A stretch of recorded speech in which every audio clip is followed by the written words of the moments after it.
ভোরের আলো তখনও ঠিকমতো ফোটেনি।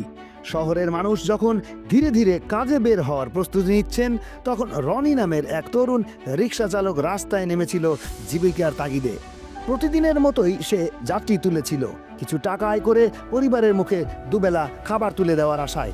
কিন্তু সেই সকালটাই হয়ে উঠল রনির জীবনের সবচাইতে ভয়াবহ অধ্যায়। খুলনা মহানগর সদর থানাধীন বাইতিপাড়া মির্জাপুর রোডে ছদ্মবেশী এক ছিনতাইকারী যাত্রী সেজে রনির রিকশায় ওঠেন।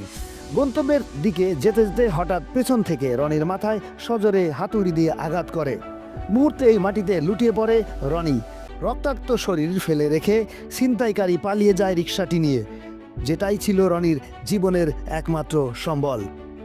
মঙ্গলবার ৩রা ফেব্রুয়ারি ভোর ৬:৩০টায় সেই ঘটনায় মারাত্মকভাবে আহত হন ২৮ বছর বয়সী রনি।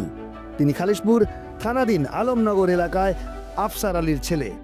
দিনমজুর বাবা মায়ের সংসারে রনিই ছিল প্রধান উপার্জনকারী ব্যক্তি।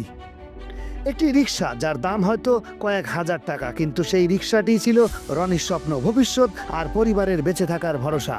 অথচ কিছু মানুষের কাছে সেই রিক্সার দাম হয়ে উঠল একটি মানুষের জীবনের থেকেও মূল্যবান। আমরা প্রায়শই খবরের কাগজে কিংবা সামাজিক যোগাযোগ মাধ্যমে এমন ঘটনার কথা পড়ি, কিছুক্ষণ দুঃখ প্রকাশ করি, তারপরে ভুলে যাই। কিন্তু ভেবে দেখি না রনির মতো একজন মানুষের জীবন কেমন হয়ে যায় এই একটি ঘটনায়। আজ রনি হাসপাতালের বিছানায় শুয়ে মৃত্যুর সঙ্গে লড়ছে। তার পরিবার অনিশ্চয়তায় দিন কাটাচ্ছে। চিকিৎসার টাকা কোথা থেকে আসবে? রনি বাঁচলেও সে কি আবার রিক্সা চালাতে পারবে? সংসারের হাল কে ধরবে? অপরদিকে ছিনতাইকারী হয়তো নির্বিঘ্নে পালিয়ে গেছে। রিক্সাটি বিক্রি করে সে কয়েক হাজার টাকা হাতেও পেয়ে গেছে, কিন্তু সেই টাকার সঙ্গে লেগে আছে একটি পরিবারের কান্না, একজন মানুষের রক্ত আর সমাজের বিবেকের উপর এক গভীর ক্ষত। প্রশ্ন জাগে, আমরা কোন সমাজে বসবাস করছি, যেখানে কিছু টাকার জন্য মানুষ মানুষকে মেরে ফেলতেও দ্বিধা করে না, যেখানে শ্রমজীবী মানুষের জীবন এতটাই তুচ্ছ হয়ে গেছে?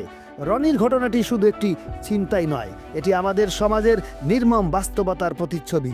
এটি নিরাপত্তাহীনতার গল্প, অসহায় মানুষের আর্তনাদ আর মানবিক অবক্ষয়ের চিত্র।